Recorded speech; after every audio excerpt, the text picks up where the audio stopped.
Ya, seperti yang diharapkan, pada ending chapter 244 berakhir saat kedatangan Jiwoo di markas Frame. Dan tentunya ada banyak hal menarik juga yang terjadi pada chapter tersebut. Mari kita membahas beberapa hal penting tersebut sebelum kita melanjutkan ke kemungkinan apa yang mungkin terjadi pada chapter mendatang. Pertama, akhirnya Jiwoo mendapatkan sebuah jawaban bagaimana cara mengoptimalisasikan kecepatan yang ia miliki dengan bantuan dari clue Kaiden. Nampaknya ini akan membantu Jiwoo saat bertarung melawan newbie yang ada di organisasi Frame. Selanjutnya, harapan kecil Mimin nampaknya tidak benar-benar terjadi, yaitu ikutnya 3 sahabat koplak Jiwoo, yaitu Jisuk dan yang lainnya. Agak sedikit mengecewakan. Kenapa? Karena Jiwoo pastinya nanti akan berkembang pesat saat ia melakukan sparring di organisasi Frame. Lalu bagaimana dengan Jisuk yang lainnya? Apakah mereka akan tertinggal jauh? Kalau misalkan perbedaan mereka terlalu jauh, kayaknya itu membuat ceritanya sedikit membosankan. Mudah-mudahan ada beberapa kejutan yang membuat Jisuk dan yang lainnya bertambah kuat saat kepergian Jiwoo ke markas organisasi Frame. Selanjutnya, akhirnya kita diperlihatkan salah satu anggota dari organisasi Frame yang memiliki nama panggilan Alpha. Agak membagongkan melihat penampilannya yang menggunakan topeng. Apakah itu cara agar mereka tidak dikenali secara langsung? Mungkin saja, karena dari beberapa anggota Frame yang sudah menampakkan dirinya, mereka tidak ada yang memakai topeng. Mungkin saja itu dilakukan karena mereka tidak ingin wajahnya diungkapkan langsung ke publik. Ya, mungkin biar kelihatan misterius gitu, karena dari beberapa orang yang menjambut Jiwoo juga semuanya memakai topeng.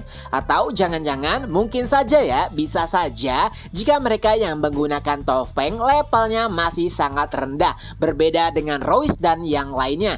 Tapi Duke kan juga merupakan anak baru ya. Apa karena dia diangkat langsung sama Schneider, dilatih sama Schneider, jadi dia memiliki posisi yang sedikit lebih tinggi? Kalau itu sih mungkin aja ya. Selanjutnya, kira-kira seberapa kayakah organisasi Frame dijemput langsung menggunakan jet pribadi? Dan nampaknya mereka juga memiliki sebuah wilayah tertentu yang diklaim langsung oleh organisasi mereka, di mana wilayah tersebut bahkan memiliki sebuah lapangan terbang.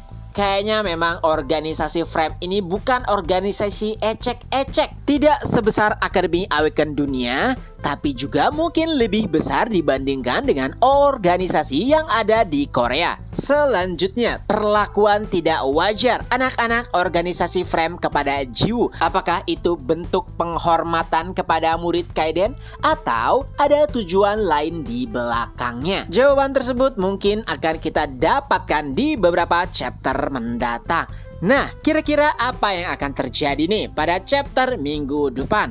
Pertama, tentunya kita akan melihat bagaimana Jiwoo memasuki markas utama Frame. Nanti kalau misalkan si Royce ataupun Duke sudah diperlihatkan mereka pakai topeng atau tidak, dari sinilah kita akhirnya mendapat jawaban. Apakah topeng tersebut hanyalah formalitas atau bukan? Selanjutnya, mungkin kita akan diperlihatkan oleh salah satu petinggi dari organisasi Frame.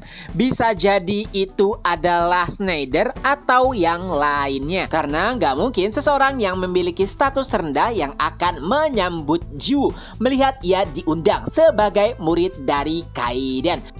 Perlakuan berlebihan mereka mungkin saja itu juga merupakan salah satu akibat menjadi murid Kaiden.